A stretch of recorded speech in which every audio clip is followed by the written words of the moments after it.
जगतरनाथ श्रीजगन्नाथ महाप्रभुଙ୍କ परम भक्त थिले पंचसखा जुगर कवि जगन्नाथ दास।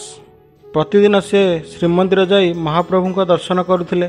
श्रीमंदिर परिसर रे थिबा श्री बटगणेश निकट में प्रतिदिन जगन्नाथ दास संस्कृत भागवत पाठ करुथिले। भागवत शुणिबाकू श्रद्धालुଙ୍କ भिड़ लगी रहुथिला। श्रीमंदिर पश्चिम पटरे थिबा बड़ ओडिया मठरे से अवस्थान करथिले।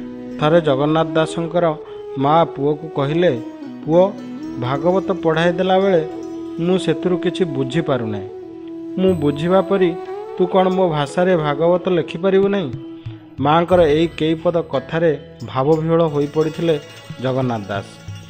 परदिन श्रीमंदिर को आसी महाप्रभुଙ୍କ निकटरे प्रार्थना कले।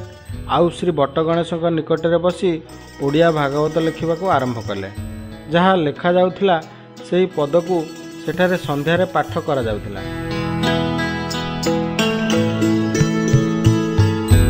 बड़ ओडिया मठरे मध्य ओडिया भागवत लिखिबारे से अनेक समय बिताइथिले। अति बड़ी जगन्नाथ दासंकर 16 शताब्दीर रचित श्रीमद भागवत ओडिशार सबुठारु जनप्रिय ग्रंथ। बंगलारे भक्ति धर्मर महान प्रचारक श्री चैतन्य पुरी धाम को आसिबा अवसर रे तांका धर्म प्रचार व्यक्तित्व रे मुग्ध होई तांको अति बड़ी उपाधि देइथिले।